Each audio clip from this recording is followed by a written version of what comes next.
Ya mungkin dilihat dari tahapan proses aku ngebikin, terus platingan. Dia juga mungkin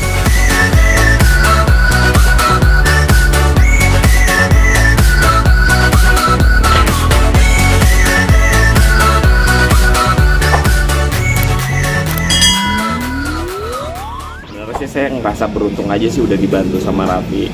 Terus nanti insya Allah dia kan datang jam 11. Ini opening pertama outlet Rojo Sambel yang dari kaki 5 berkembang jadi seperti outlet yang bagusan.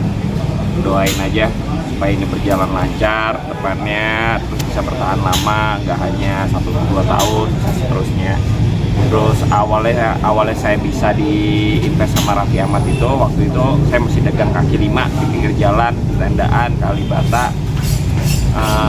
Saya di sana jualan, terus ada teman saya namanya Aan, dia datang, dia memang sering datang sana, suka. Terus kebetulan dia juga dekat sama Raffi, dan si Aan bilang, nih gue ajak ya Raffi supaya gue bantu promoin. Kira aku pikir dia bercanda, nggak lama kemudian beneran datang. Terus pada saat itu aku seneng banget, aku ngerasa alhamdulillah makananku tuh dicobain sama Raffi. Paling sekedar mikirnya tuh dibantu promo aja. Ternyata secara spontan si Raffi bilang, oh ini enak nih, gue invest ya. Ya udah, tanpa basa-basi kita tanda tangan kontrak di situ. Akhirnya jadi. Awalnya juga aku pikir kan itu cuma buat konten-kontenan, ternyata nggak lama kemudian udah disiapin tempat di Bintaro untuk restoran, terus dibikinin kontrak lagi, mau dibuka di banyak tempat sih. Insya Allah doain aja ada di seluruh Indonesia. Oh, ini cabang pertama ya, Mas? Ini cabang outlet Rojo Sambel pertama. Iya. Rencananya mungkin ada beberapa outlet sih, Mas? Kenapa? Rencananya mungkin ada beberapa outlet setelah ini? 1 tahun ini target 30-40 outlet di tahun ini. Tahun depannya sama. Kalau bukan untuk membuka cabang, berarti sejauh ini perkembangan dari Rojo Sambel sendiri seperti apa? Sejauh ini Tinggal akhirnya perkembangannya. membuka cabang di sini. Iya, kalau sekarang sih tim udah solid, udah ada. Aku kan bukan aku sendiri ya. Aku dibantuin sama manajemen Raffi Ahmad supaya berkembang, bisnisnya cepat berkembang. Kalau aku sendiri aku nggak sanggup karena aku masih basic banget di F&B, biarpun aku udah 10 tahun di F&B, cuma untuk ngelola berkembang yang lebih luas itu masih perlu ada bimbingan. Nah alhamdulillah timnya Raffi itu udah solid, jadi aku tinggal ngikutin arahannya si Raffi aja. Untuk konsepnya sendiri, Nah, apa sih konsep pengembangan konsep? Konsepnya tetap kita masih kultur UMKM-nya harus tetap ada, melekat. Harganya juga harus tetap sama sih dari harga kaki 5. Jadi bukan semerta kita berkembang jadi outlet yang lebih bagus tapi harganya naik. Tapi insya Allah sih harganya sih tetap stabil. Nah tempatnya aja dinyamanin. Dari situ untuk segi bisnisnya seperti apa sih dengan harga yang tetap kaki 5 dengan konsepnya, tapi keuangannya sudah bagus itu? Targetnya sih kita karena harganya sama, insya Allah untuk menutupi keuntungan yang lebih besar paling main quantity aja. Di target misalkan kalau di kaki 5 50 porsi, kalau di outlet kita harus capai target 200 porsi. Jadi main quantity sih. Mas, yang membedakan Rojo Sambel dengan yang lainnya tuh apa sih? Sebenarnya sih sama aja, makanan lain juga nggak kalah enaknya, banyak banget masakan orang-orang lain yang lebih enak dari aku mungkin. Cuma karena aku beruntung aja ketemu Raffi dan dibantu promo ya bisa berkembang. Perbedaannya sama pecel lele pinggir jalan yang lain, oke. Perbedaannya itu aku punya 3 tahapan proses. Pertama diungkep, terus 2 di presto, ketiga diasap.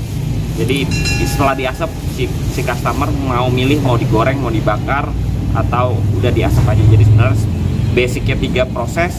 Tahap terakhir, tahap keempat itu tahap terakhir si customer tinggal milih mau digoreng atau dibakar.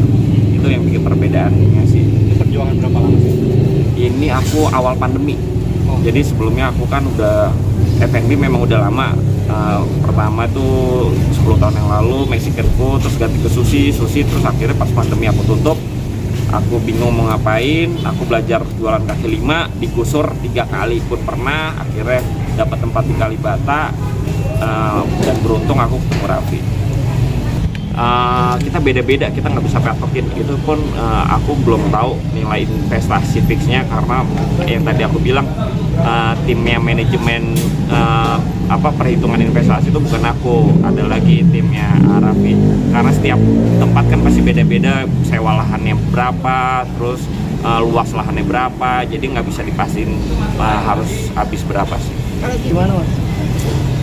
Aku juga kurang jelas ya, maksud aku, setahu aku sih paling ya perhitungan aja biaya bahan baku, misalkan targetnya sebulan kita 700 juta bahan baku COGC itu 50% ya, berarti untuk bahan baku kita jualan aja kita harus siapin 350 juta, karena kan target penjualan sebulannya kan 700, belum lagi biaya bangku, kursi, investasi dapur itu kompor segala macem kayak gitu sih.